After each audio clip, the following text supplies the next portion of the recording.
नमस्कार, आपण पाहत आहे भांडा फोड न्यूज. एका दमात भ्रष्टाचारी कोमात. सोशल मीडिया, कर्जबाजारी, गुन्हेगारी, सट्टेबाजी, चोरी, मटका, जुगार, दारू, सावकारशाही, न्यायाच्या प्रतीक्षेत प्रशासन.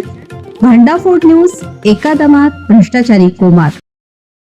आटपाडीत वादळी वाऱ्यासह ढगफुटी सदृश्य पाऊस. डाळिंबा आंबा बागांचे प्रचंड नुकसान. आटपाडी शहरालगतच्या नांगरेमळा, लिंगे वस्ती परिसरात रविवारी दुपारी निसर्गाचा तांडव पाहायला मिळाला. सायंकाळी 4:30च्या सुमारास वादळी वाऱ्यासह झालेल्या मुसळधार पावसामुळे परिसरात ढगफुटी सदृश्य परिस्थिती निर्माण झाली.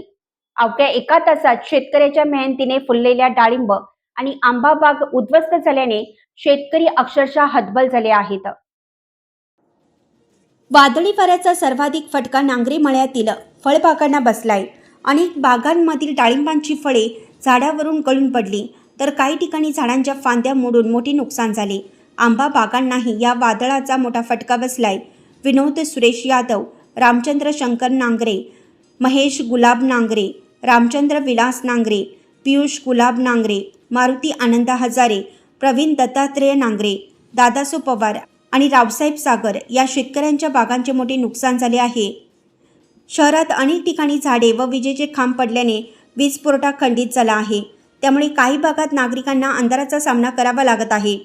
घटनेची माहिती मिळताच युवासेना तालुका प्रमुख मनोज नांगरे पाटील यांनी आमदार सुहास बाबर व तानाजी पाटील यांच्याशी संपर्क साधला. आमदार बाबर यांनी तात्काळ कृषी विभाग आणि तहसील प्रशासनाला पंचनामे करण्याच्या सूचना दिल्या. तसेच नुकसानग्रस्त शेतकऱ्यांना तातडीची मदत आणि योग्य नुकसान भरपाई देण्याबाबत प्रशासनाला निर्देश दिले आहेत.